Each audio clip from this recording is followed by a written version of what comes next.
Magandang umaga po. Magandang umaga po. Yeah. Kumusta po kayo? Long time no see, right? Long time no see po, tama po ba? It looks, yeah. Last time that we had a youth Bible camp, Nung nakaraan po, meron tayong Youth Bible Camp. and last week, exchange sermon. At nakaraang linggo naman po ay exchange sermon. That's why I feel it's so long I stand here. Kaya pakiramdam ko na matagal po akong hindi nakatayo dito.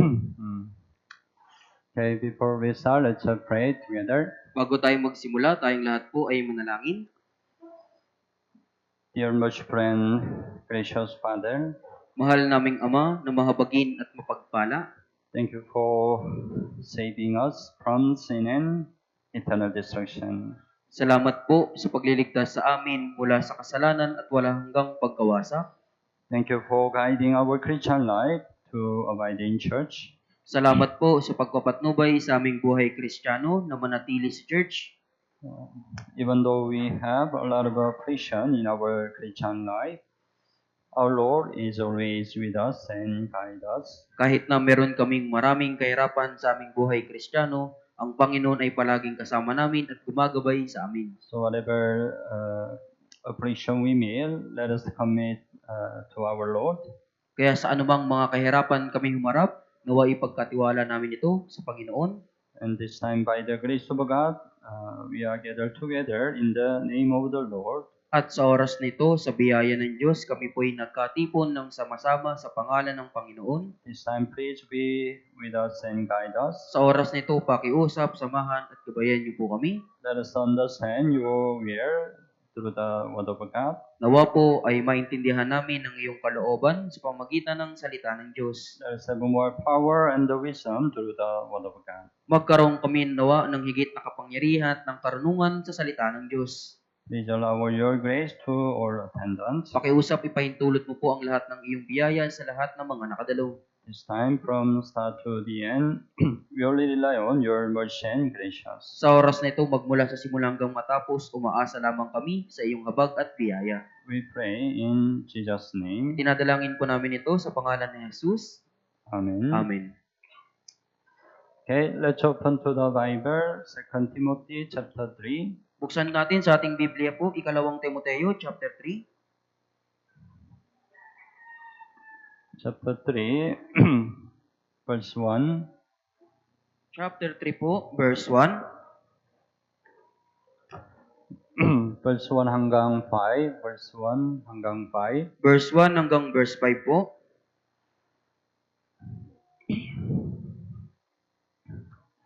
Okay.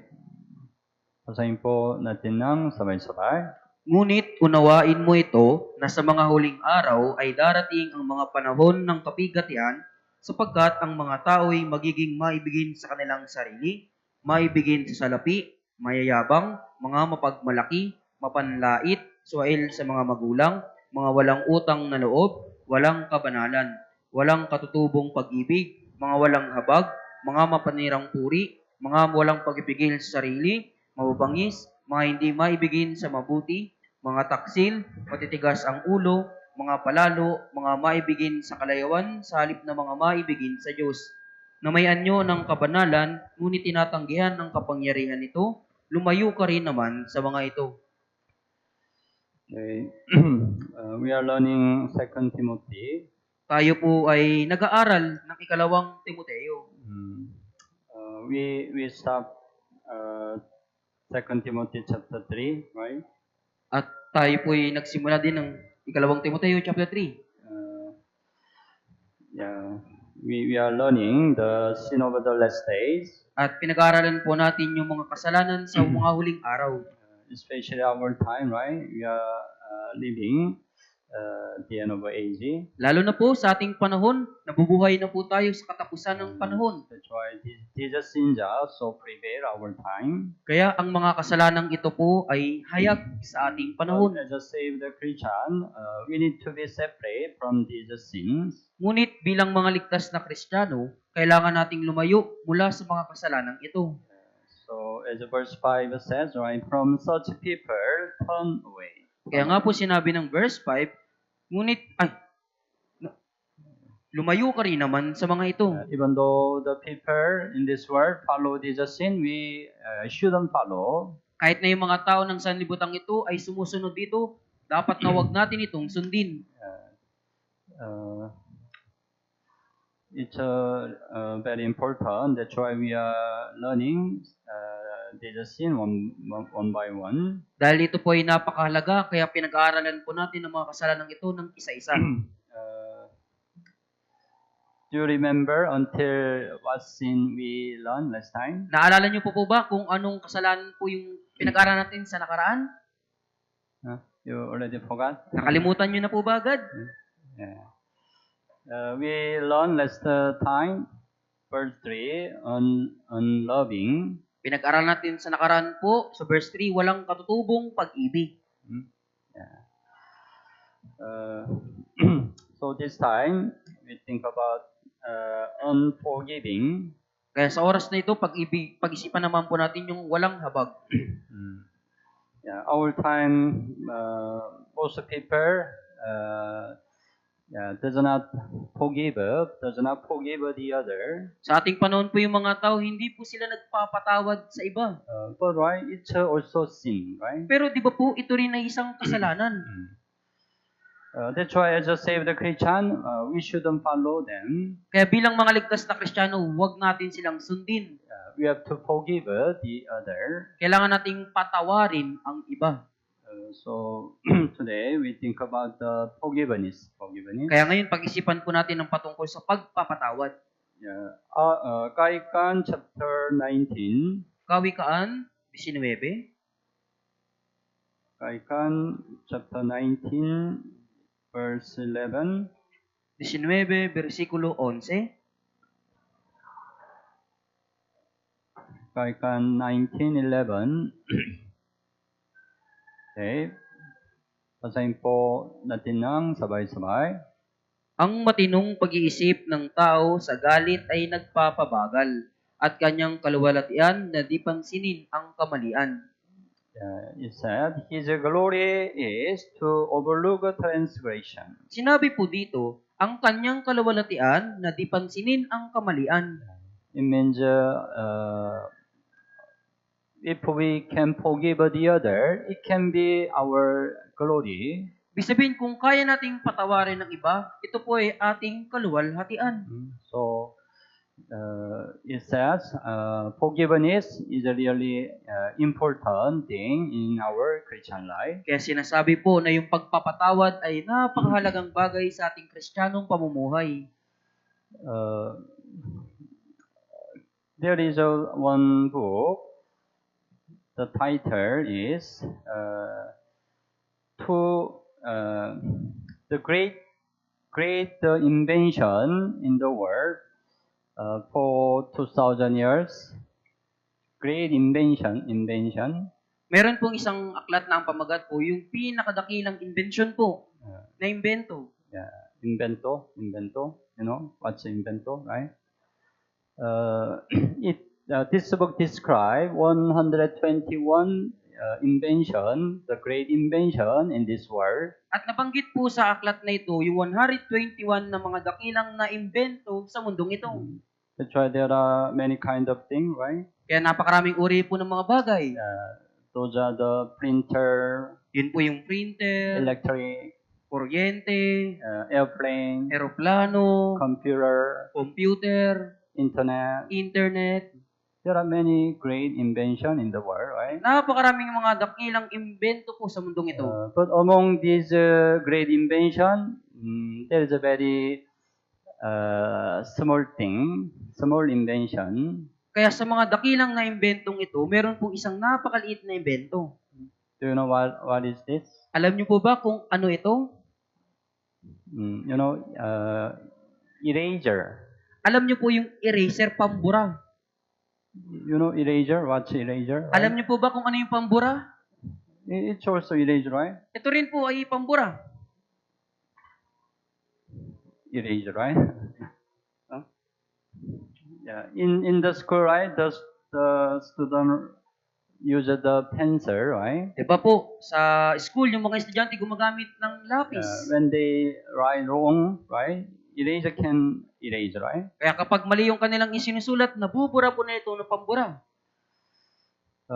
Why it's because of eraser, right? The many the writing the artist can make a very great work. Diba po, dahil sa pambura, yung mga artist, mga manunulat po, nakagawa sila ng dakilang gawa. Yeah. We also, as a man, we have many mistake, right? Kaya tayo po, bilang mga tao, marami din po tayong pagkakamali. We also commit many sin, right? Nakakagawa rin tayo ng maraming kasalanan. Tama po ba? Right? Yeah. But we have eraser, right? Pero meron po tayong pambura. Yeah. Forgiveness. Pagpapatawad. Yeah. We know, right? All our sins was forgiven by blood of Jesus, At right? nalalaman po natin, di ba po, na lahat nating mga kasalanan ay pinatawad ni Jesus. Yeah. Blood of Jesus erased all our dirty sin, right? Ang dugo ni Jesus ang nagbura ng lahat nating mga kasalanan. Apo ba? Yeah. So, we can describe forgiveness is like erasing. Kaya mailalarawan po natin na yung pagpapatawad, ito po yung pambura. Yeah. So, the basis of our salvation, right? Basis of our salvation is the forgiveness of sin through Jesus Christ. Kayong basihan ng ating kaligtasan po, ito po yung pagpapatawad po sa mamagitan ng Jesucristo. Yeah. Without forgiveness, we cannot have a salvation, right? Kung wala pong pagpapatawad, hindi tayo magkakaroon ng kaligtasan. Di ba po? Yeah. And the Bible said, who is the most blessed one? At sinabi po ng Biblia kung sino po yung pinakamapalad. Yeah. The most blessed one is the one who was forgiven all his sin. Ang siyang pinakamapalad po ay ang siyang pinatawad sa lahat ng mga kasalanan. So David said also, right? Let's open Romans chapter 4. Kasi sinabi din po ni David, Roma Kapitulo 4, Romans chapter 4.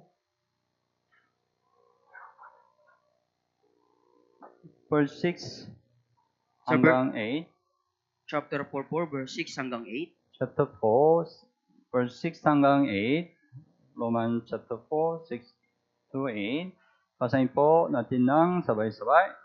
Gaya naman ng sinasabi ni David tungkol sa pagiging mapalad ng tao na itinuturing ng Diyos na matuwid na hiwalay sa gawa. Mapapalad ang mga pinatatawad sa kanilang mga masasamang gawa at ang mga tinakpan ang kanilang mga kasalanan. Mapalad ang tao na hindi ibibilang laban sa kanya ng Panginoon ang kasalanan. Right, verse 7 said, right? Blessed are those whose lawless deeds are forgiven and whose sins were covered. Sinabi po sa verse 7, mapapalad ang mga pinatatawad sa kanilang mga masasamang gawa at ang mga tinakpan ng kanilang mga kasalanan. So when we get the salvation, we understand all our sins were forgiven. Kaya di ba po, nung magkaroon tayo ng kaligtasan, naunawaan natin na lahat ng ating mga kasalanan ay napatawad. We understand, right? Even our future sin was forgiven. Naunawaan natin na maging yung gagawin nating kasalanan sa inaharap ay napatawad na po. That's why we could get the salvation, right? Kaya nga po, nakuha natin ang kaligtasan, di ba po? We could be the most blessed one, right? At tayo po yung naging pinakamapalad. Tama po ba?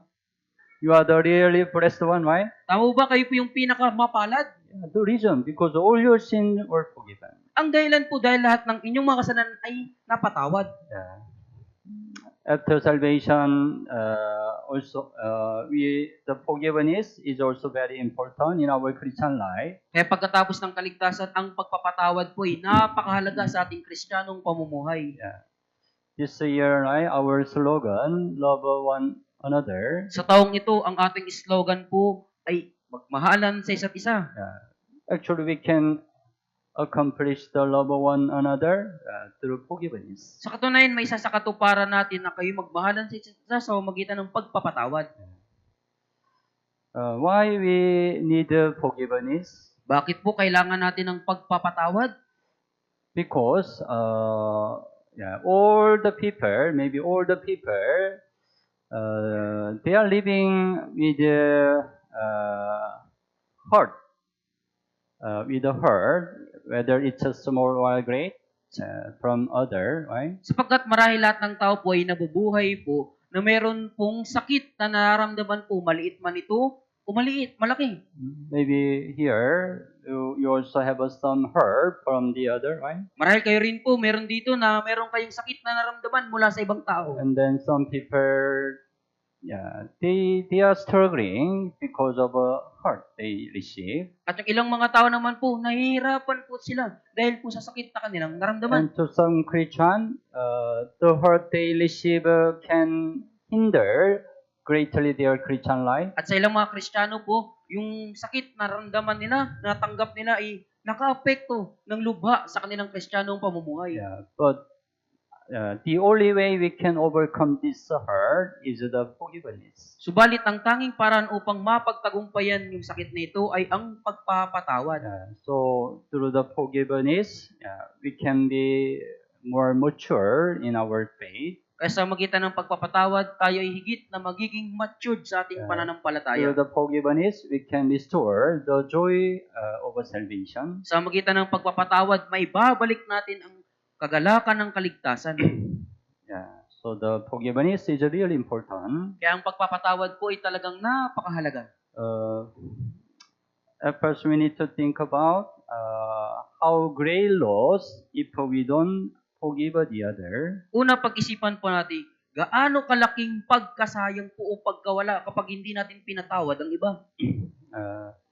Anyway, when you receive the hurt from the other, you meet the situation. You meet the situation. Kaya kapag ikaw po ay nasaktan ng ibang tao, haharap ka sa ganitong sitwasyon. Usually, the one who hurt you, they don't recognize they really hurt you. Sa kadalasan po, yung taong nakasakit sa iyo, hindi po nila, kadalasan hindi po nila nakikilalang nasaktan ka nila. Because most of people hurt the other without intention. Dahil karamihan sa mga tao po, nasaktan ng ibang tao nang hindi po sinasadya. But the one who receive the hurt, they have a great pain, right? Pero yung taong nakatanggap naman po ng sakit po, na nasaktan, napakasakit po. Tama? Tama po ba? What do you mean hurt? Hurt. Ano po ibig sabihin ng nasaktan? It means you will have when you receive a hurt, you will have a pain, right? Ibig sabihin kapag nasaktan ka, meron kang matinding sakit. Alright, no?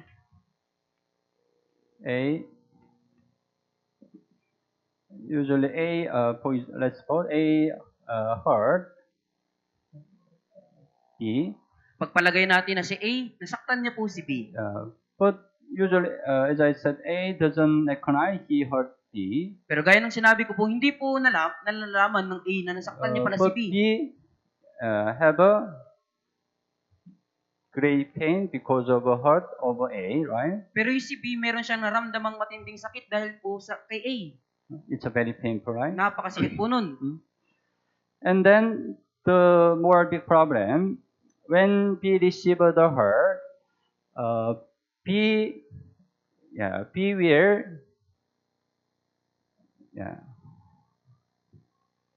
will judge A.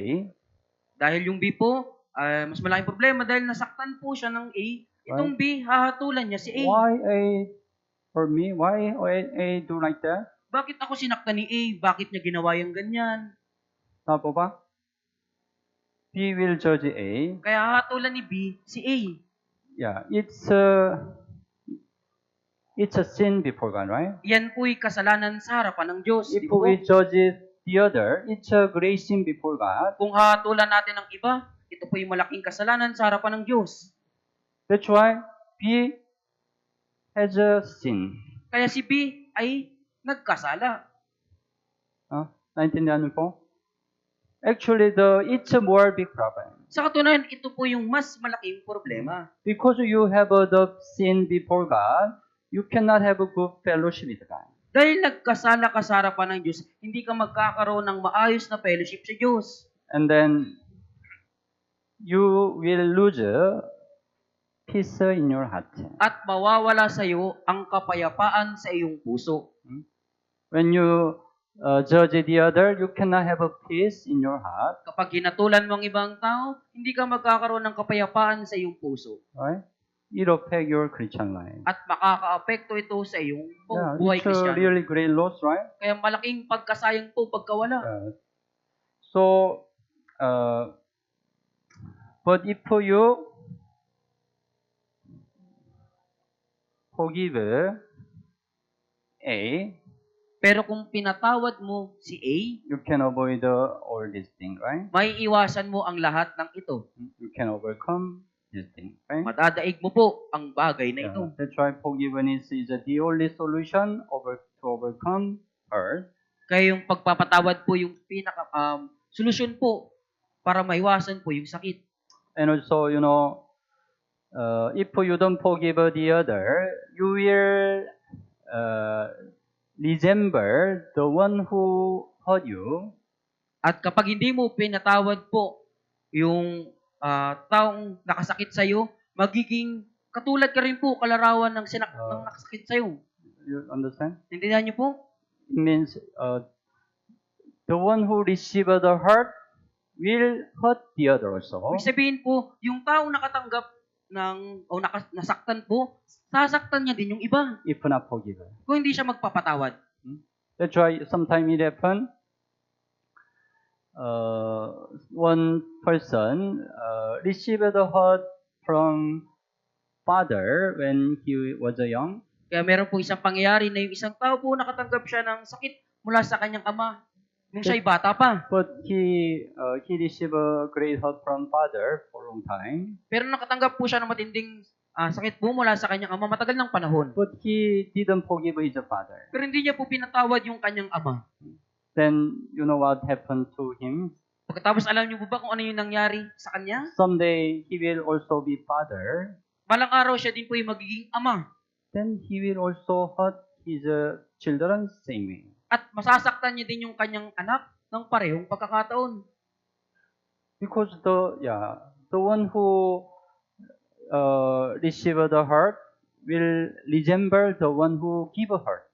Sapagkat ang siyang nasaktan po ay magiging kalarawan po o kahambing po nung masasaktan niya din. Yeah. But if we forgive, right, we can avoid this situation. Pero kung tayo po yung magpapatawad, may iwasan po natin yung sitwasyong ito. Yeah. And then if we don't forgive, right, Satan very easily can tempt us. At kapag hindi tayo magpapatawad, si Satanas po ay madaling darating sa atin. Yeah. Because already our heart is broken, right? Dahil po yung puso natin wasak na. When we are hurt, when we judge the other, our heart is already broken. Kapag tayo ay nasaktan, kapag hinatulan natin yung iba, ang puso natin That's wasak why na po. Satan can easily work, right? Kaya si Satanas, madali po siyang makakakilos. Satan can easily destroy our Christian life Madaling mawawasak ni Satanas yung ating buhay Kristiyano. because we don't have a good relation with God. Sapagkat wala tayong maayos na relasyon sa Diyos. And even when you don't forgive the other, even your health condition cannot be good. At kapag hindi ka nagpatawad sa iba, maging yung kalusugan mo ay hindi magiging maayos. Maybe you will have headache. Marahil magkakaroon ng sakit sa ulo. Because, right? You are in this situation, you will have a great stress, right? Dahil nasa ganito kang sitwasyon, magkakaroon ka ng matinding stress. You will have a headache. Magkakaroon ka ng headache. Your body condition cannot be good. Kaya yung kalagayan ng iyong katawan po hindi magiging maayos. But if you forgive, Pero kung magkapatawad ka, you will have a good condition. magkakaroon ka ng maayos na kalusugan. So we have to know how great loss if you don't forgive the other. Kaya kailangan po nating malaman kung gaano kalaking pagkawala po kapag hindi tayo nagpatawad. Maybe we can say that the one who does not forgive is the one the most unhappy person in the world. At masabi po natin, ang siyang hindi nagpapatawad po, siya po yung taong siya po yung pinakamalungkot na tao. unhappy person. Yung pinakamalungkot na tao. If you don't forgive the other, you will be unhappy person in the world. Kung hindi mo po mapapatawad ang iba, ikaw po yung magiging malungkot na tao. So, right, we can know how important forgiveness is in our Christian life. Kaya malalaman po atin kung gaano kahalaga ang pagpapatawad sa ating buhay Kristiyano. On the contrary, the one who receive forgiveness, their life will be changed. At sa kabaligtaran naman po, ang siyang nagpapatawad po, yung kanyang Kristiyanong pamumuhay po ay mababago. Let's suppose A hurt B, Pagpalagay natin na nasaktan ni A si B. but he regret. Pero A regret he hurt B. pinagsisihan ni A na nasaktan niya si B. Then B forgive A. Pagkatapos, pinatawad ni B si A. Then A's life will be changed. At alam niyo po, yung buhay ni A, mababago. Forgiveness can change A. Yung pagkapatawad yung magpapabago kay A. I commit sin to you like this, but you forgive me. O, nakagawa ko ng ganito kalaking kasalanan sa iyo, subalit pinatawad mo ako. He will really regret, right? At talagang ito'y kanyang And his pagsisisihan. attitude will be different after that, right? At kanyang pag-uugali po'y mababago pagkatapos nun. We already experienced, right? Naranasan na po natin ito. We are A. Tayo po si A.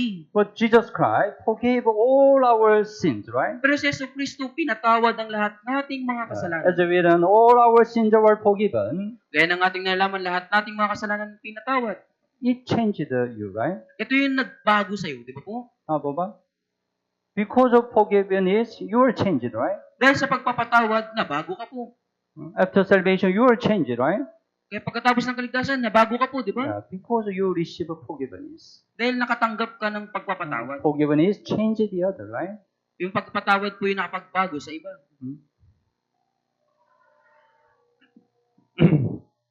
So, through the forgiveness, our heart will be healed. Kaya sa magitan ng pagpapatawad, yung gagaling po yung ating sakit na naramdaman. And our faith will be more mature. At yung pananampalataya po natin magiging mature. But in real situation, right, you experience, it's not easy, right? Pero sa tunay na sitwasyon, sa katunayan po, naranasan nyo, hindi ito madali. Hindi madali, tama po ba? Hindi madali. So let's think, how can you forgive the other? Kaya pag-isipan natin, paano natin mapapatawad ang iba?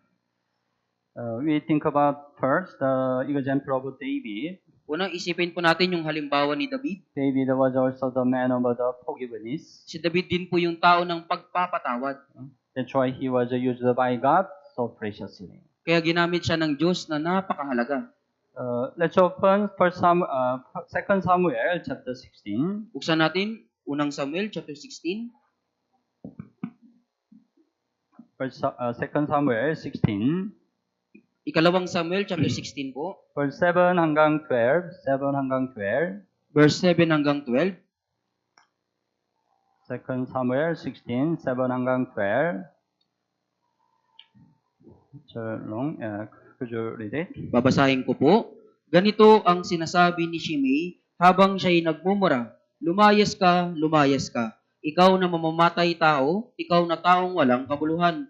Ipinaganti sa iyo ng Panginoon ang lahat ng dugo ng sambahayan ni Saul na siya mong pinalitan sa pagiging hari. At ibinigay ng Panginoon ang karian sa kamay ni Absalom na iyong anak. Tingnan mo, dinatnan ka ng paggawasak sapagkat ikaw ay mamamatay tao. Nang magkagayoy, sinabi ni Abisai na anak ni Zeruiah sa hari, bakit lalaitin nitong asong patay ang aking Panginoong hari? Patawirin mo ako at pupugutin ko ang kanyang ulo. Subalit sinabi ng hari, anong pakialam ko sa inyo, kayong mga anak ni Zeruiah? Kung siya'y nanlalait sapagkat sinabi ng Panginoon sa kanya, laitin mo si David. Sino nga ang magsasabi, bakit ka gumawa ng ganyan? At sinabi ni David kay Abisai at sa lahat niyang mga lingkod, ang aking buhay ay tinutugis ng sarili kong anak, gaano pa nga kaya ang Benjaminitang ito? Bayaan ninyo siya, hayaan niyo siyang manlait sapagkat inutusan siya ng Panginoon.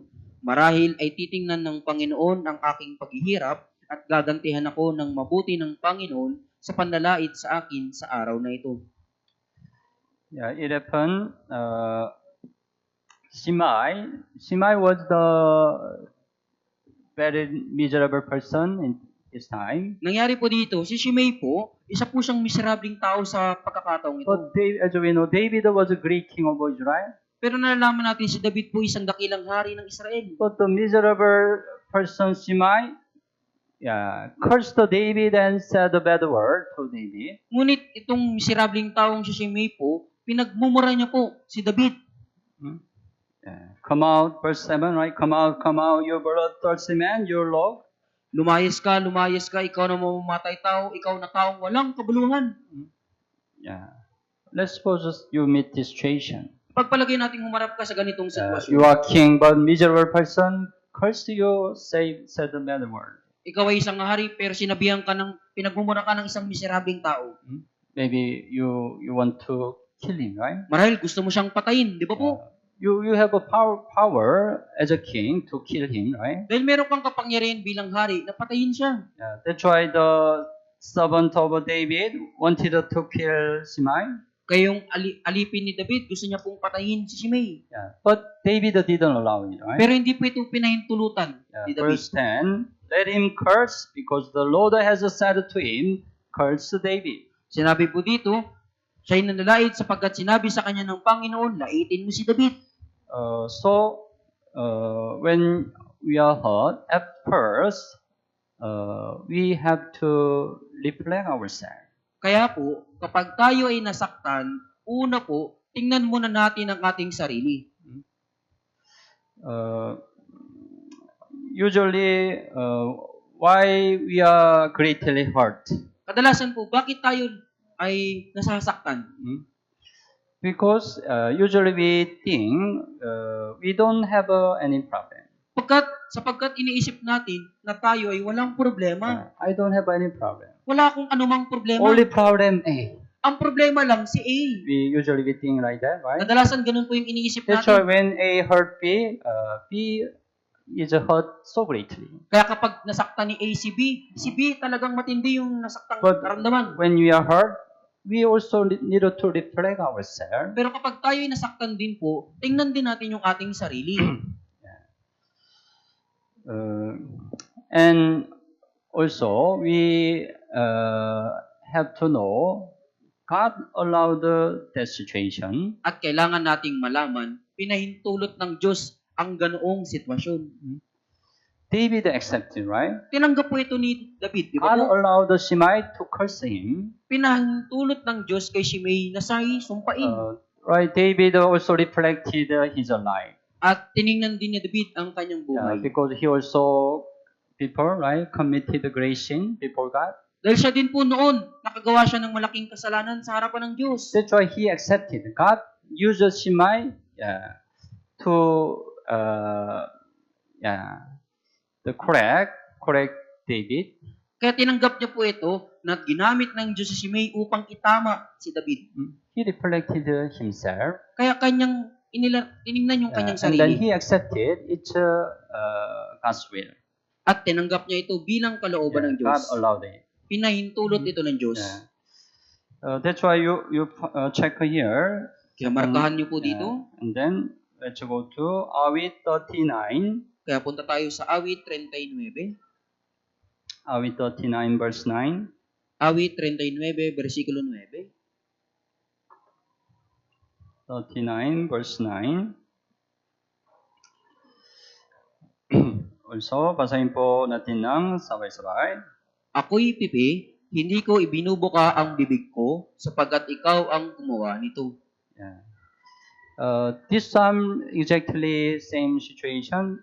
What happened to David? Itong pagkakataong ito, parehong sitwasyon po sa kung ano yung nangyari kay David. Maybe David want to say something to Shimei, right? Marahil si David po gustong-gusto niya nang magsalita kay Shimei. Why you curse me? Bakit mo ko pinagmumura? How can you curse me? Paano mo ko magagawang I'm the pagmurahin? king. You are the miserable one. Ako isang hari, isa ka lang miserable. But he said, I was mute. Pero sinabi niya, ako'y pipi. I did not open my mouth. Hindi ko ibinubuka ang bibig ko. Because it was you who did it. God did it, right? Sapagkat ikaw ang gumawa nito, ang Diyos. He accepted it's God's will, right? Tinanggap niya ito bilang kalooban ng Diyos. God allowed it. Pinahintulot ito ng Diyos. So, sometime, yeah, yeah. Minsan po, si A, ito po si Yeah. Shimei. We also can have a Shimei around us. Maring magkaroon din tayo ng Shimei sa paligid natin. Maybe you can have somebody who frequently hurt you, right? Marahil meron kang kilala na madalas kang sinasaktan. You have somebody, right? Meron po kayo, di ba? Shimei, like Shimei, right? Tulad ni Shimei. But who allowed the Shimei beside of you? Pero sino nagpahintulot ng Shimei sa iyo? God allowed. Ang Right? Diyos po ang nagpahintulot. Because Shimei is needed in you. Dahil si Shimei po ay kinakailangan mo. Shimei is needed in you. Si Shimei po kinakailangan mo. Yeah. Because of Shimei, you can also reflect yourself. Dahil sa magitan ni Shimei ay nakikita mo ang iyong sarili. Yeah. And also you can learn how to forgive. At matututunan mo kung paano magpatawad. Right? So Shimei is a helper in your faith, right? Kasi si Shimei po makakatulong ito sa iyong pananampalataya. Yeah. Then you can forgive. Kung gayon, magagawa mo magpatawad. Accept God allows. God allows. Tanggapin mo na ito'y pinahintulot ng Then Diyos. you can forgive. Kung gayon, magagawa mong magpatawad. How about Joseph? Paano naman po si Jose? You know story well about Joseph. Alam niyo naman po yung kwento ni Jose, di ba po?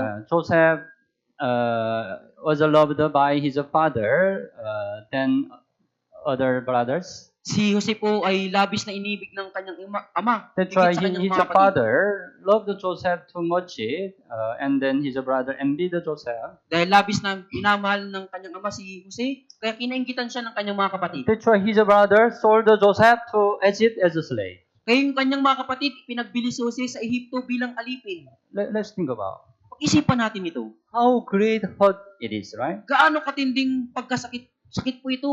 Let's go. All your brother sold to you. Ipagpalagay natin, ang lahat mong kapatid, pinagbili ka. All your sibling together, one mind, betray you and sold you out. Lahat ng iyong mga kapatid, may pagkakaisa silang pinagbili ka. Can you endure? Kaya niyo bang tiisin po iyon? Pinakamahirap.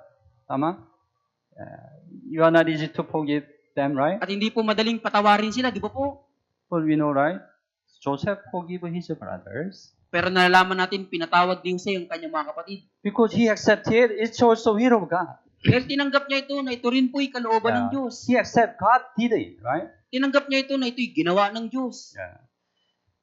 Genesis chapter 45. Genesis Kapitulo 45. Genesis 45. Verse 7 and 8. Kapitulo 45, versikulo 7 hanggang 8. 45, 7 and 8. Also, basahan po natin ng sabay-sabay.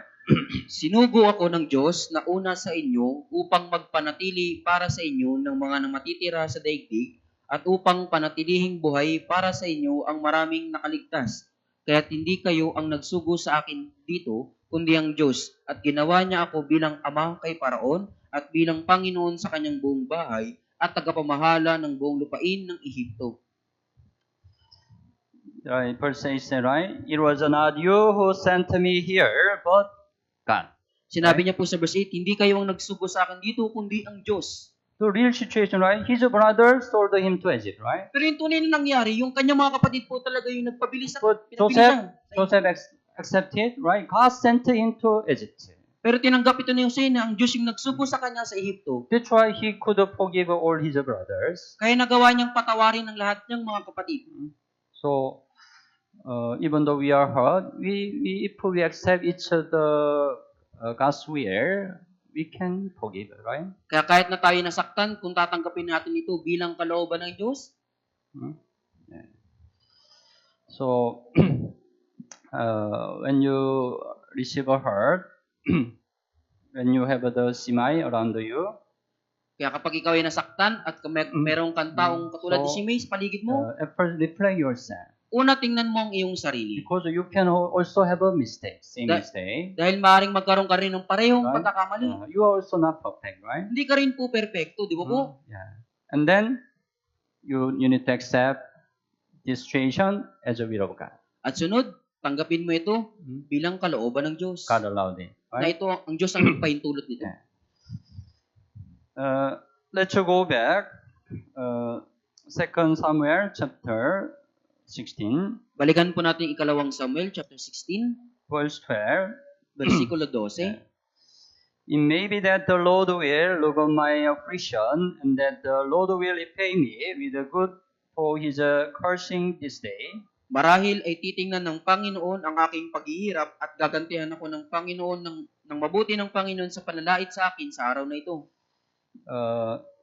David, right? He commit Shimei to the Lord. Si David po, pinagkatiwala niya si Shimei sa Panginoon. David didn't repay by himself, right? Hindi po si David mismo yung gumanti. Yeah. Even though it's a very clear situation, he can repay Shimei, right? Kahit na napakalinaw ng sitwasyon na pwede niyang gantihan si Shimei, But he didn't repay by himself. pero hindi niya po ginantihan si Shimei. He commit to the Lord. Ipinagkatiwala niya ito sa Panginoon. God will repay Shimei. Ang Panginoon yung gaganti kay Shimei. Maybe you can meet the situation. A hurt you, At maaaring umarap ka sa sitwasyon na sinaktan ka ni A. but it's very clear. You are innocent. Pero napakalinaw talaga na wala kang kasalanan. You don't have any problem. Na wala ka talagang problema. But anyway, A hurt you. Pero ganyan pa man, sinaktan ka pa rin ni A. When it's clear, right? You want to repay A. Kaya kapag napakalinaw nito, gusto mong gantihan si A. You did like that to me. O ikaw A, ganito yung ginawa mo sa akin. I also do like same way. Ganon din yung gagawin ko. I will repay you. Gagantihan kita. You have this thought, right? May ganito mo ba kayong puso? Of course, it's a man's nature. Siyempre, yan ang likas sa tao. Yeah, but in this situation, yeah, you have to commit to God. Pero sa ganoong sitwasyon, kailangan mo itong ipagkatiwala sa Diyos. Yeah, commit A to God. Ipagkatiwala mo si A sa Diyos. You don't need to repay Hindi mo A. kailangang magiganti sa A. God will repay. Ang Diyos yung gaganti. Your side, just you have to forgive. Sa panig mo, ang kailangan mo lang gawin, magpatawad. Even though you are innocent, A's sin is clear, you have to forgive. Kahit na wala kang sala at na may kasalanan talaga si A, kailangan mo And magpatawad. repay, commit to God. At ipagkatiwala mo ito sa Diyos. If A's mistake is clear, God will repay someday. Kung napakalinaw yung pagkakamali ni A, balang araw gagantihan ito ng Diyos. Let's open Romans chapter 12. Puntahan po natin Roma Kapitulo 12. Romans 12, verse 19. Roma 12:19. Romans 12, 19. Also, basahin po natin ng sabay-sabay. Mga minamahal, huwag ninyong ipagiganti ang inyong sarili, kundi ipag-ubaya iyon sa galit ng Diyos, sapagkat nasusulat, akin ang pagiganti, ako ang gaganti, sabi ng Panginoon. It's right, do not avenge yourself. Sinabi po dito, huwag ninyong ipaganti ang inyong sarili. The Lord said, vengeance is mine, I will repay, right? Sinabi ng Panginoon, akin ang pagiganti, ako ang gaganti. God will repay. Ang Diyos po yung gaganti. But if you repay, you will become, you repay A. Pero kapag ginantihan mo, ikaw si A, What it means? ano pong ibig sabihin nito? You become A, same way. Ikaw right? din ay magiging katulad ni A. You want to be A? Gusto mo bang maging A? Right? If so, you have to forgive A, right? Kung gayon, kailangan mo pong magpatawad. Just commit to the Lord. Right? Ipagkatiwala mo lang ito sa Panginoon. God will repay. Ang Diyos yung gaganti. Sometimes repay cannot accomplish immediately. Kadalasan po, yung pagganti po, hindi talaga ito agad na may masasagawa. But we have to believe. Pero kailangan po natin itong sampalatayanan. God knows all the situation. Nalalaman ng Diyos ang lahat ng sitwasyon. Yeah, you are innocent. Wala kang kasalanan. A has a complete wrong. Si A talaga yung ganap na mali. Nobody knows. Sometimes it happens. Nobody knows your situation. At minsan pa nga, walang nakakaalam talaga ng sitwasyon mo. Sometimes misunderstanding happen. Minsan, yung hindi pagkakaunawaan nangyayari. Even though A has a mistake, sometimes other people blame you. Kaya kahit na mali si A, yung ibang tao, ikaw yung sinisisi. Right? This kind of situation even happen, right? Yung magiging ganitong sitwasyon po ay nangyayari. Then you will be more painful, right? Kung gayon talagang masasaktan ka ng labis. But don't worry. Pero huwag ka pong mag-alala. Even nobody knows exact situation. Kahit na walang sino mang nakakalam ng Nobody knows the real truth. Yung kung ano yung tunay na katotohanan, God knows, right? alam ito ng Diyos. We believe God. Kaya naniniwala tayo sa Diyos, di ba po? God is alive. Ang Diyos ay buhay. Even it takes time, God will repay. Kahit na matagal ng panahon po, gagantihan ito ng Diyos. But you can be free from sin. Kung gayon, magiging malaya ka sa kasalanan. You can still keep your heart. Mapapanatili mo pa rin ang iyong puso. Yeah. So, awit 109. Awit 109. Awit 109. Verse 4. Versikulo 4. Awit 109 verse 4. Also, basahin po natin ng sabay-sabay. Kapalit ng aking pag-ibig, sila ay mga taga-usig ko. Ngunit ako ay nasa panalangin. Sometimes it happen, right? This situation happen. Nangyayari po yung we try to love them.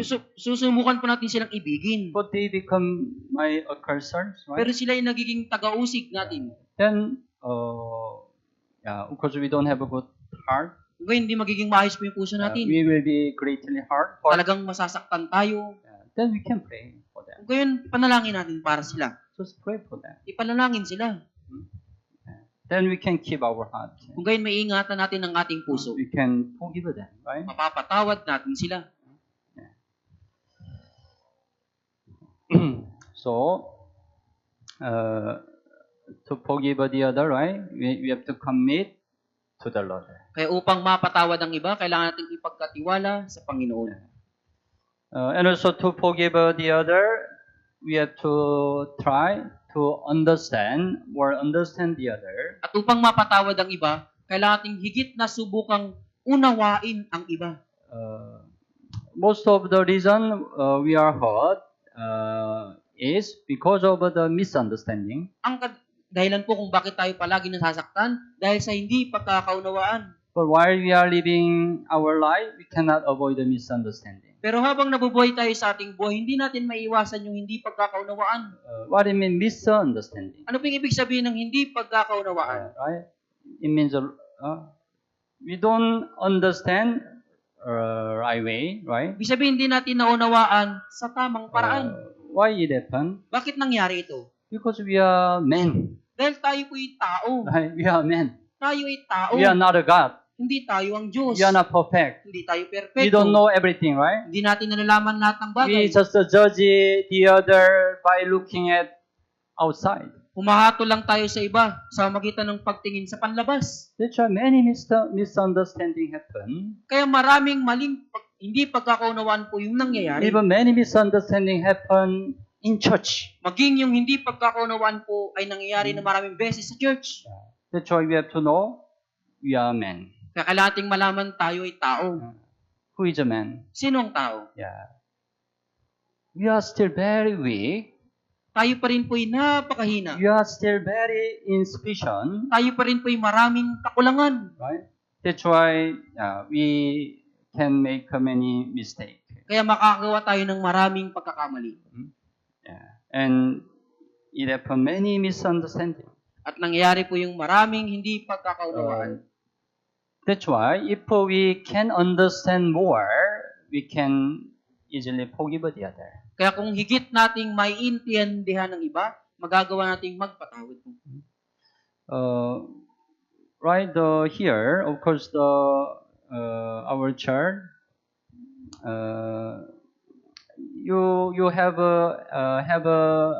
known each other for a long time. Siyempre po sa ating church, kilala nyo na po yung isa't isa sa mahabang panahon. Maybe the brethren who live the same place for a long time, you already know each other well. Marahil yung mga brothers and sisters na magkakatabi yung bahay, kilala nyo na yung isa't isa po. But some brethren came from other province Pero yung ilang mga kapatid, nanggaling ko po sa ibang probinsya, or other city, o sa right? ibang bayan. That's why you can meet some brethren for the first time in church. Kaya nakatagpo mo yung kapatid sa unang pagkakataon sa loob ng church. That's why it's not easy to know each other immediately, right? Kaya hindi po madaling makilala ng lubos yung isa't isa. Tama po ba? We don't know each other, right? Kaya hindi natin talaga kilala ang isa't isa. That's why it takes time to know each other. Kaya abot ng panahon upang makilala ang isa't isa. But until we know each other more, many misunderstandings can happen. Pero hanggang sa makilala natin ng higit ang isa't isa, magkakaroon po ng maraming hindi pagkakaunawaan. According to the province, the lifestyle and the culture can be different, right? Ayon po sa probinsya, yung uri ng pamumuhay at kultura magkakaiba. Tama? Tama po? From the many brethren came from Mindanao, Maraming kapatid yun ang galing sa Mindanao, the Visaya. mula sa Visayas, Some came from the northern Luzon. yung ilan po ang galing sa Northern Luzon. Many provinces meron, right, here? Maraming probinsya po, di ba po? Yeah, that's why their lifestyle, their culture are different. Kayong kanilang pamumuhay, yung kanilang kultura, magkakaiba. Yeah. That's why we cannot avoid the misunderstanding. Kaya hindi natin maiwasan po yung hindi pagkakaunawaan. In this province, this lifestyle is a normal. Sa ganitong probinsya, yung ganitong uri ng pamumuhay, normal. But the other province, this lifestyle looks very strange. Pero sa ibang probinsya, yung ganitong pamumuhay, parang kakaiba. Then we will judge easily. Kung gayon, madali tayong hahato. Why you lifestyle like that? Bakit yung pamumuhay mo ganyan? Why you are speaking like that? Bakit yung pananalita mo ganyan? Yeah, right. But he's just speaking is normal in their province. Pero yung kanyang pananalita, normal talaga sa kanilang probinsya. Even right the Tagalog, the language barrier, tama? Meron language difference, right? Kahit sa Tagalog po, magkakaiba din po yung mga... I also experienced. I went to the Visaya, Cebuano, right? The Cebuano looks more stronger than Tagalog.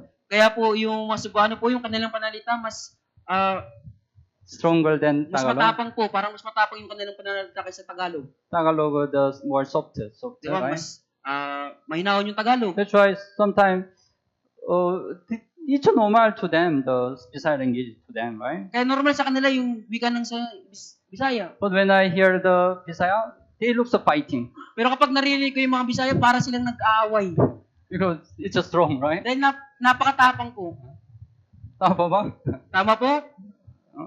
Yeah. The brethren who lived in the Cavite, yeah, when you go to Bisaya, you will experience, it's different. They Kaya kapag- fight. Kaya po yung mga taga-Cavite, kapag naranasan nila yun, para silang nag-aaway. It Ganun make isipin nila. misunderstanding, right? At ito ay nagiging hindi pagkakaunawaan. That's why we need the time to know each other more. Kaya kailangan natin ng panahon upang higit na makilala ang isa't isa. And also, each brethren, their character can be different. At yung bawat kapatid po, yung kanilang pagkatao po ay magkakaiba. Yeah. Each character also came from God. Yung bawat katangian po ay nagmula din po sa Diyos. The population of this world around as I know, 7.8 billion. Yung populasyon po ng sa buong mundo ay 7.8 billion. There are a lot of people in this world, right? Napakaraming tao po sa mundong ito. But among 7.8 billion people in the world, nobody are same. Pero sa 7.8 billion na mga tao sa mundong ito, wala po yung magkakatulad. Tama ba? Tama po? Nobody has the same character. Walang sino man po yung may parehong katangian. Even twin, Kahit na yung kambal po, di ba po? our looks, our outward appearance looks same, right? Kahit na sa panlabas na pagkatao magkatulad. But twin also they have a different character. Pero yung kambal, meron silang magkaibang katangian. Tama po ba? All are different. Lahat ay magkakaiba. But sometimes we think difference is wrong. Pero minsan inisip natin yung pagkakaiba, yan ang mali. You are different from me. Ikaw ay naiba sa akin. You are wrong. Ikaw ang mali. Yeah, 11. Nangyayari po ito.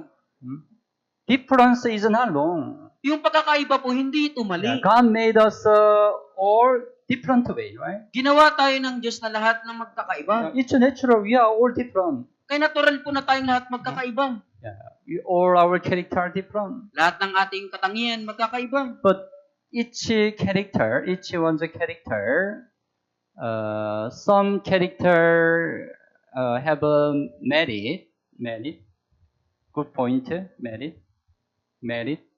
Pero yung, Some character has a good point, good merit. kaya yung ibang tao po meron silang mabuti po o But some character, demerit, meron demerit, not good point. Pero yung iba po, hindi po mabuti. So actually, all the people, some character are good. Siyempre po lahat ng tao, mayroon pong mabubuting. For example, you are B. You have a many kind of character, right? Halimbawa, ikaw po si B, marami kang katangian. Some character good. Meron pong ilang Some karakter character po na not mabuti. good, bad. Meron naman pong masama. Good, bad, right? Mabuti, masama. Actually, maybe nobody has a character or good, right? Walang sinaman po na yung kanyang buong pagkatangian po ay mabuti. Some part good, but some part bad, right? May mga parte na mabuti, mayroong parte na masama. Yeah, all the same, right? Kaya lahat po, ganito po. Yeah. So,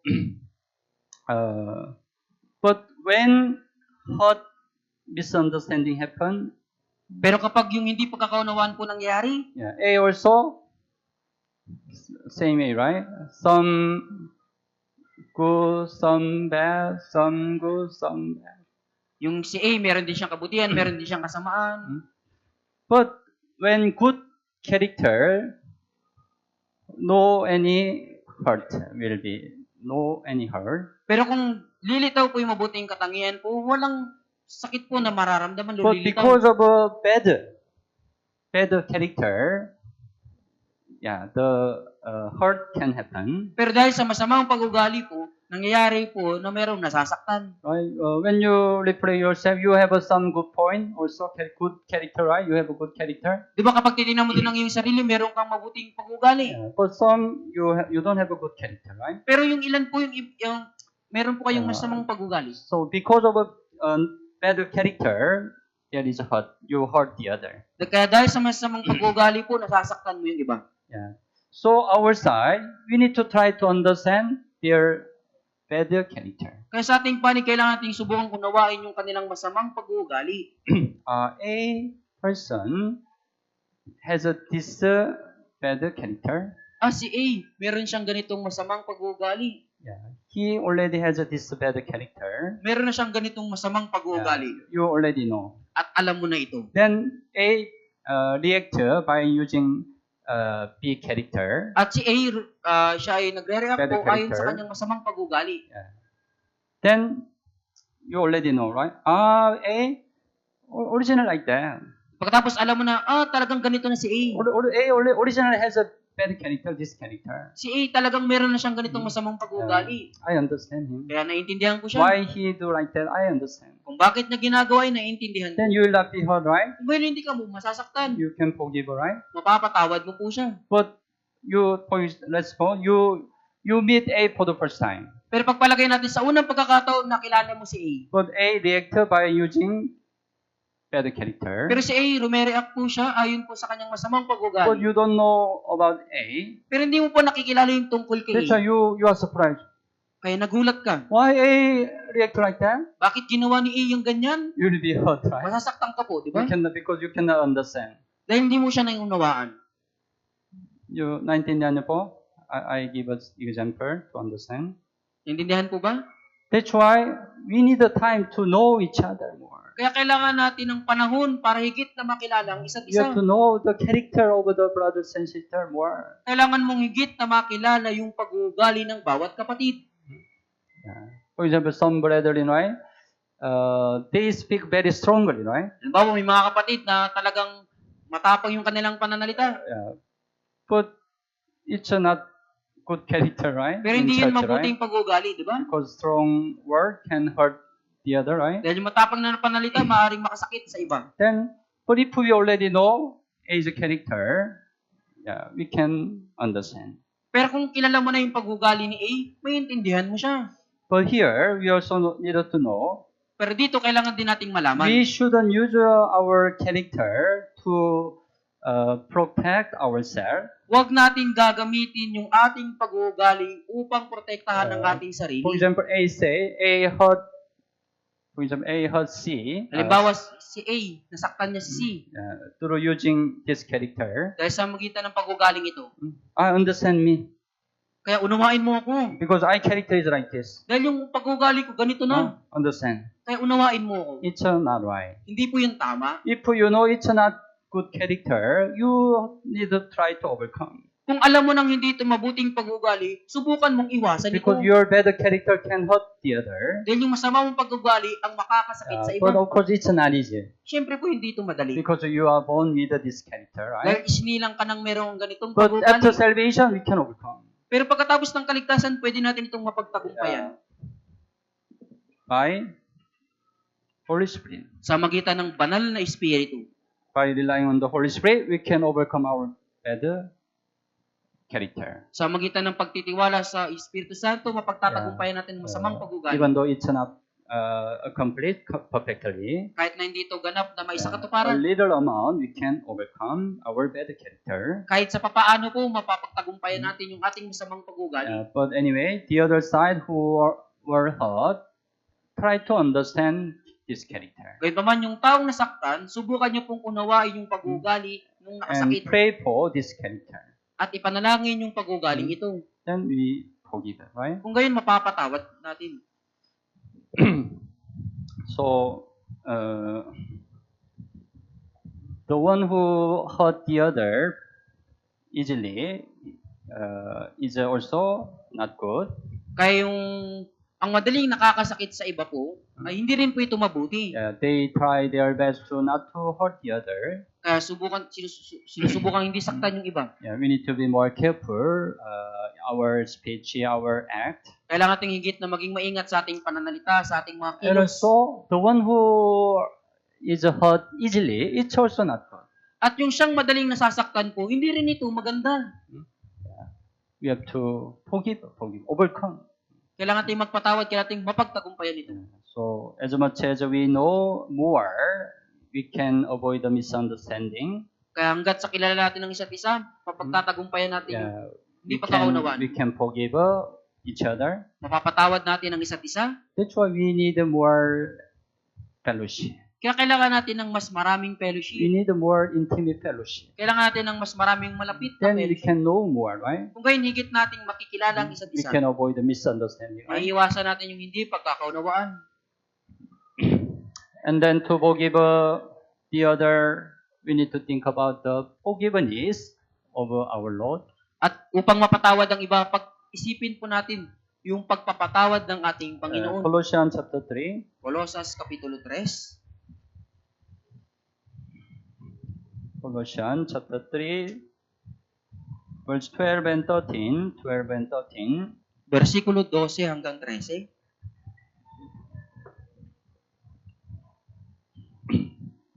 Colossians chapter 3, 12 and 13.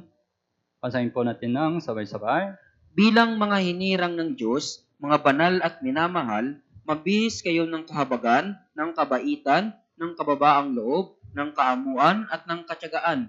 Pagtiisan ninyo ang isa't isa, at kung sino man ay may reklamo laban sa kanino man, magpatawaran kayo sa isa't isa. Kung paanong pinatawad kayo ng Panginoon, ay gayon din naman ang inyong gawin. Is right? Forgive one another, right? Sinabi dito, patawarin ninyong isa't isa. Yeah. The reason why we have to forgive. Ang dahilan kung bakit kailangan natin magpatawad, As Christ forgave you, so you also must do. kung paanong pinatawad kayo ng Panginoon, gayon din naman ang inyong gawin. We are all our sin were forgiven, right? Nalaman natin lahat nating mga kasalanan napatawad. That's why it's natural. We also have to forgive the other, right? Kaya natural lamang din pong patawarin natin ang iba. So Jesus said, let's open Matthew chapter 18. Sinabi ni Jesus, Mateo chapter 18, Matthew 18. 21 and 22. 21 hanggang 22. 21 and 22. Okay, basahin po natin ng sabay-sabay. Pagkatapos ay lumapit si Pedro at sinabi sa kanya, Panginoon, makailang ulit magkakasala ang aking kapatid laban sa akin at siya'y aking patatawarin hanggang sa makapito ba? Sinabi ni Jesus sa kanya, hindi ko sinasabi sa iyo hanggang sa makapito, kundi hanggang sa makapitumpung-pito. Maybe Peter wanted to know how many times we need to forgive the other. Marahil gustong malaman po ni Pedro kung ilang beses po siyang magpapatawad sa iba. Maybe Peter thought 7 times will be enough. Marahil sa pananaw ni Pedro, yung 7 ulit po, sapat na. Right. Yeah. Even 7 times forgiving is not easy, right? Kahit yung 7 ulit na pagkapatawad, hindi po madali, di ba? Usually we say, I can forgive 3 times. Kadalasan po sinasabi, kaya natin magpatawad ng 3 ulit. But after that, I will not forgive. Pagkatapos nun, hindi na ako magpapatawad. Right? Yeah. But what Jesus said, Pero ano po yung sinabi ni Jesus? forgive up to 70 times 7. Magpatawad hanggang sa makapitumpung-pito. 70 times 7, right? Makapitumpung-pito? Ilan? Ilan po? 49. What do you mean? Is it okay? We forgive 490, after then we don't forgive? Ibig sabihin nun, magkapatawad tayo ng 490, pagkatapos nun, hindi na tayo magkapatawad. So number 7 in the Bible, complete number. Ang bilang na 7 sa Biblia ay ganap na bilang. Yes. It means we have to forgive until the end. Ibig sabihin, kailangan natin magpatawad hanggang sa huli. Until the end. Hanggang sa huli po. It's God's standard. Yan yung pamantayan ng Diyos. The reason is that Ang dahilan po ay ito. you continue Matthew 18, 23 hanggang 28. 23 hanggang 28. Also, basahin po natin ng sabay-sabay. Kaya't ang kare ng langit ay maihambing sa isang hari na nagnanais na makipag-ayos sa kanyang mga alipin tungkol sa kanilang mga utang. Nang pasimulan na niya ang pagkukwenta, iniharap sa kanya ang isang nagkakautang sa kanya ng 10,000 talento. Palibas ay wala siyang maibayad, ipinag-utos ng Panginoon niya na siya'y ipagbili, pati ang kanyang asawa at mga anak, at ang lahat ng kanyang ari-arian upang sila'y makabayad.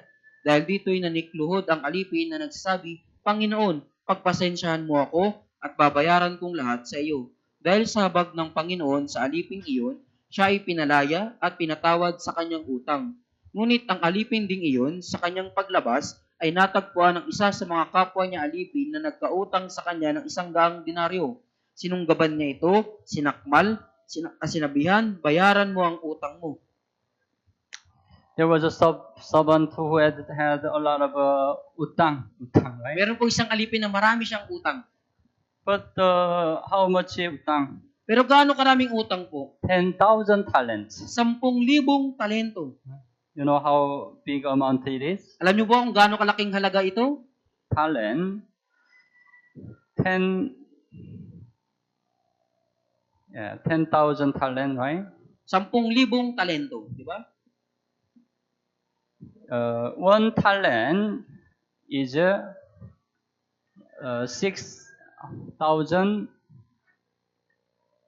denarii. Ang isang talento po ay 6,000 denaryo. 1 denarii,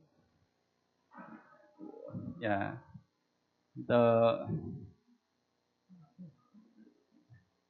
labor, one day the other the labor charge. Yung isang denaryo po, ito po yung isang araw na sahod. 1 denarii, It means 6,000 denarii is a salary of around 20 years salary. Ibig sabihin, yung 6,000 denaryo, ito po yung 20 taong sahod ng 20 years salary. 20 taong sahod po. 1 talent. Isang talento lang yan. What it means? 10,000 talent. Ano po ibig sabihin ng 10,000 talento? It means 200,000 years salary. Ibig sabihin, 200,000 years na sahod. Can you imagine how big amount it is? Naisip niyo po ba kung gaano kalaki ito? It means cannot pay, right? Ibig sabihin, hindi niya talaga mababayaran. Tapos can you work 200,000 years? Can you work? Kaya niyo bang magtrabaho ng 200 years? 200,000 years? Hindi pwede, right? It means the servant cannot pay. Ibig sabihin, yung aliping ito, hindi siya makakapagbayad. But he was forgiven. Pero siya po'y pinatawad. Yeah, this amount was forgiven. Ang halagang ito, napatawad. Yeah, but he met the one who borrowed the money to him. Pero nakasalubong niya po yung isang taong nagkautang sa kanya. Yeah, he borrowed the 100 denarii.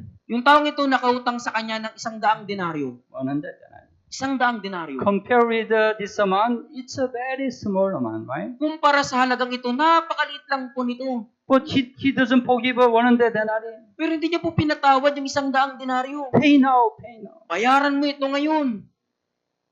Very wicked, right? Napakasama po, di ba? Tapos ba? It explain our situation. Pinapaliwanag nito yung ating kalagayan. All our dirty sin were forgiven. Lahat ng ating maraming kasalanan napatawad. Yeah, like 1,000 talent was forgiven. Kagaya po ng 10,000 talentong pinatawad. We cannot pay the wages of our sin, right? Hindi natin mababayaran yung kabayaran ng ating kasalanan. Tamang ba? How many sin we have, right? Gaano karaming kasalanan meron How tayo? great sin we have. Gaano kadakilang kasalanan But meron all tayo? these sin were forgiven, right? Pero lahat ng kasalanan ito pinatawad. But we are hurt by the other. Pero nasaktan tayo ng iba. But we don't want to forgive. Pero ayaw natin magpatawad. Same situation, right? Same situation. Parehong sitwasyon po, di ba? How wicked it is, right? Gaano kasama po ito. If we are forgiven all our sin, we have to forgive the other, whatever sin it is, right? Kung tayo pinatawad sa lahat po, patawarin po natin anumang kasalanan ito. Yeah, that's the reason why we have to forgive. Yan po yung dahilan kung bakit kailangan nating magpatawad. Because all our sin were forgiven. Dahil lahat ng ating mga kasalanan ay pinatawad. Yeah, but the forgiveness can be done in our heart. Pero yung pagkapatawad po ay may isa sa katuparan sa ating puso. Matthew 18:35. Mateo 18 verse 35. 35. Basahin po natin ng sabay-sabay. Gayun din naman ang gagawin sa bawat isa sa inyo ng aking Ama na nasa langit kung hindi ninyo taus-pusong patatawarin ang inyong kapatid. The important thing, we have to forgive in heart. Ang malagang bagay kailangan natin magpatawad sa ating puso. We forgive through heart. Magpatawad tayo sa puso. We can say to A, Sasabihin ni A ni B kay A, I forgive you. pinatawad na kita. But heart was not yet forgive. Pero yung kanyang puso hindi pa rin po ayos. Like say, I forgive you. Parang ganito po, pinatawad Even kita. though you do like that, I forgive you. Kahit na ganyan yung ginawa mo, pinatawad kita. Is it real forgiveness? Tunay po ba itong pagpapatawad? Even though we don't say anything, we can forgive in heart, right? Kahit na wala tayong sinasabing anuman, pwede tayong magpatawad sa ating puso. That's more important. Yan po yung mas mahalaga. That's why we can forgive anybody through our heart. Kaya mapapatawad natin ang sinuman sa pamagitan ng ating puso. That's why forgiveness can be done immediately. Kaya yung pagkapatawad po ay may sasagawa kaagad. Because we can forgive through our heart. Dahil Right? pwede tayong magpatawad sa ating puso. Forgiveness doesn't mean we forget. Hindi po ibig sabihin ng pagpatawad ay kalimutan.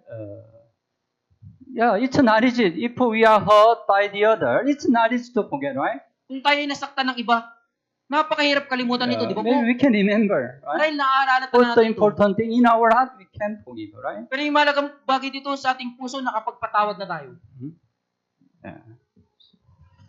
So, like this, sometimes we have a wound in our body. Tulad dito, tayo po yung nagkakasugat sa ating katawan.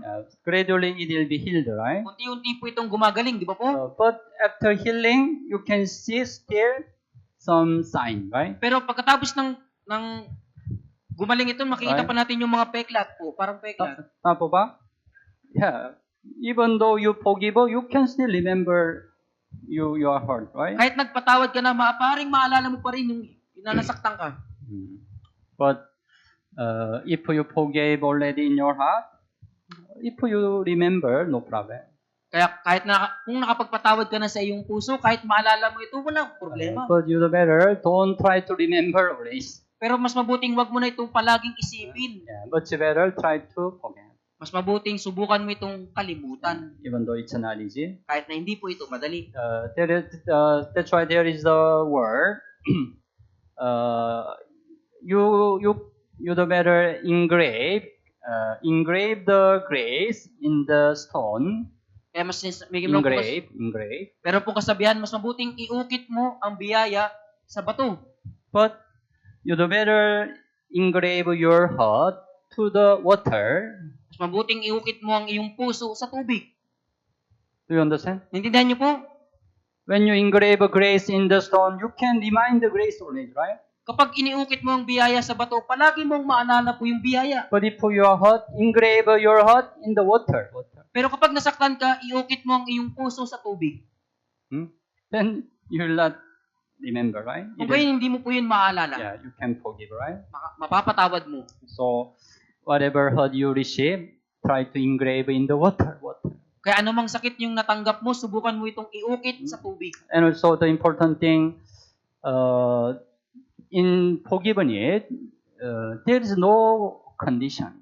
At mahalagang bagay po sa pagpapatawad, wala po itong kapalit o Usually kondisyon. we do like that. Kadalasan ganito po yung ginagawa natin. When you hurt me, yeah, we say, yeah, you hurt me. Sinasabi natin, nasaktan mo ako. That's why when you ask forgiveness to me, I will forgive you. Kaya kapag humingi ka ng kapatawaran sa akin, patatawarin kita. It's not right attitude. Hindi po yan mabuting Yeah, pag-uugali. whether A ask forgiveness or not, you need to forgive. Humingi man ng kapatawaran si A o hindi, kailangan mo pa rin magpatawad. Don't give any condition. Huwag kang magbigay ng anumang kapalit. Whatever attitude A has, you have to forgive. Anumang pag-uugali meron si A, kailangan mo magpatawad.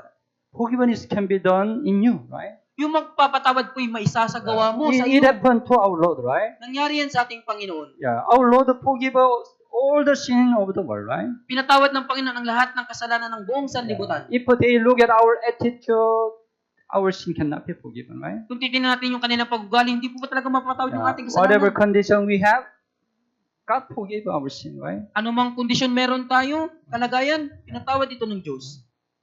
Don't expect their attitude, good attitude, asking forgiveness. Huwag niyo pong asahan yung kanilang mabuting pag-uugali, yung kanilang pagpapatawad, paghingi. Forgiveness is for you, Yung kapatawaran ay para sa iyo, for your Christian life.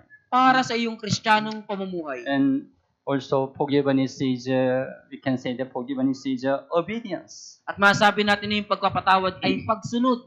Whether you want to or not, you have to forgive, right? Gustuhin mo man ito o hindi, It's magpatawad ka po. the commandment of our Lord, right? Ito po yung utos ng ating Panginoon. That's why when we forgive, it's obey to the Lord. Kaya kapag tayo ay nagpatawad, ito po yung pagsunod sa Panginoon. And also, if we can forgive the other, we have to know it's a grace of God. At kung magagawa nating patawarin ng iba, ito po yung biyaya ng Diyos. Actually, we are very wicked. Sa katunayan, tayo po ay napakasama. Without grace of God, we cannot forgive the other. Kung wala yung biyaya ng Diyos, hindi natin magagawang patawarin But ng iba. if you can really forgive the other, it's a grace of God. Pero kung talagang mapapatawad mo ang iba, ito'y biyaya ng It's Diyos. a real blessing, right? Ito yung tunay na pagpapala. As you know, this month, 23, we have the Grand Bible Seminar. Gaya ng inyo pong nalaman, ngayong 23 po, meron tayong Bible Seminar. Maybe some of you have a heart to evangelize your family, relative, or the neighbor. Maralang ilan sa inyo meron pong puso na mag-evangelize sa inyong pamilya, kamag-anak, But kapitbahay. sometimes, right, when you are hurt from somebody, you don't have a heart to evangelize them, right? Pero minsan kapag ikaw ay nasaktan ng iba, wala ka pong puso pag gusto kang mag-evangelize sa iba. Sometimes it happens some brothers and sisters got the salvation, but they don't have a heart to evangelize their family. Minsan po may pag ganitong pangyayari kahit na yung isang naligtas po, wala po siyang puso Then, mag-evangelize sa kanyang pamilya. We wonder why saved, but he don't evangelize family. Kaya nagtataka tayo, naligtas siya, pero hindi siya nag-evangelize sa kanyang pamilya. So later found the reason. Pero kalaunan natagpuan natin, natuklasan natin yung dahilan. Because he was hurt from family member. Dahil siya ay nasaktan mula sa kanyang pamilya. For example, from father. Halimbawa sa kanyang ama. That's why, but don't forgive a father. Pero hindi niya po pinapatawad yung kanyang ama. That's why it's difficult to love a father, right? Kaya napakahirap na ibigin ng kanyang ama. If you don't forgive others, it's difficult to love, right? Kaya kung hindi mo gagawang patawarin ng iba, napakahirap ng umibig. Then you don't have a heart to evangelize, right? Ngayon, hindi ka magkakaroon ng puso So mag-evangelize. later, he learned the forgiveness. Pero kalaunan natutunan niya po yung pagpapatawad. When he look at his father, not easy to forgive. Nung tiningnan niya yung kanyang ama, hindi madali He magpatawad. always drunken. Palainom yung kanyang Sometimes ama. he hit his wife, children. Minsan sinasaktan niya yung Right. kanyang asawa at anak. Not easy to forgive, right? Hindi po madaling patawarin. But through the love of the Lord, can forgive a father. Subalit sa magitan ng pag-ibig ng Panginoon, napatawad niya yung kanyang ama. After then, he can love his father. Kung gayon, magagawa niyang ibigin yung kanyang ama. Then he have a pitiful heart to his father. At magkakaroon siya ng pusong habag sa kanyang ama. Even though his attitude like that, he also miserable sinner will go to eternal hell. Kahit na siya ay ganun, siya isang miserabling makasalanan ng patungo sa impyerno. Then he start to evangelize the father. Pagkatapos sisimulan niyang evangelize yung kanyang ama. When you forgive the other, it start to evangelize. Kapag nagawa niyo magpatawad sa iba, ito yung pagsisimula ng ipag-evangelize. So, if you have somebody who you don't forgive yet, I hope you can forgive this time. Kaya kung meron po kayong hindi pa napapatawad, umasa po ko na patawarin niyo po ngayon. Don't delay. Huwag niyo na po itong i-delay. It's your loss in your Christian life. Ito po ay pagkasayang sa iyong buhay You Kristiyano. can forgive your heart through your heart this time. Magpatawad ka sa iyong puso sa oras na ito. God will bless you more. At higit kang pagpapalain ng Diyos. Let's pray together. Tayong lahat po ay manalangin. Dear merciful and gracious Father, Mahal naming Ama na mabagin at mapagpala. thank you for saving us from sin and eternal destruction. Salamat po sa pagliligtas sa amin mula sa kasalan at walang hanggang pagkawasak. Thank you for guiding us to abide in church until now. Salamat po sa kapatnubay sa amin na manatili si Church mula hanggang ngayon. Please hold us on until our Lord comes again to abide in church. Pakiusap, hawakan niyo po kaming matatag na manatili si Church hanggang sa inyo pong muling pagdating. Let us forgive all the one who hurt us. At nawa patawarin po namin ang lahat ng mga nakasakit sa amin. And then let us evangelize them. At nawa ay evangelize po namin sila. Especially coming 23, we plan the Grand Bible Seminar. Lalo na po ngayong darating na 23, nagplano po kami ng Bible Seminar. Please open our mouths to preach the gospel. Pakiusap, ibukan niyo po yung aming mga bibig na may pangaral ng And Ebanghelyo. please lead the many lost souls to the Bible Seminar. At pakiusap, akayin niyo po yung maraming nawawalang kaluluwa sa Bible Let us Seminar. glorify our Lord by saving many lost souls. Nawa, luwalatin namin ang aming Panginoon sa magitan ng pagliligtas sa mga nawawalang kaluluwa. We only rely on your mercy and gracious. Umaasa lamang po kami sa iyong habag at biyaya. We pray in Jesus' name. Dinadalangin po namin ito sa pangalan ni Jesus. Amen. Amen.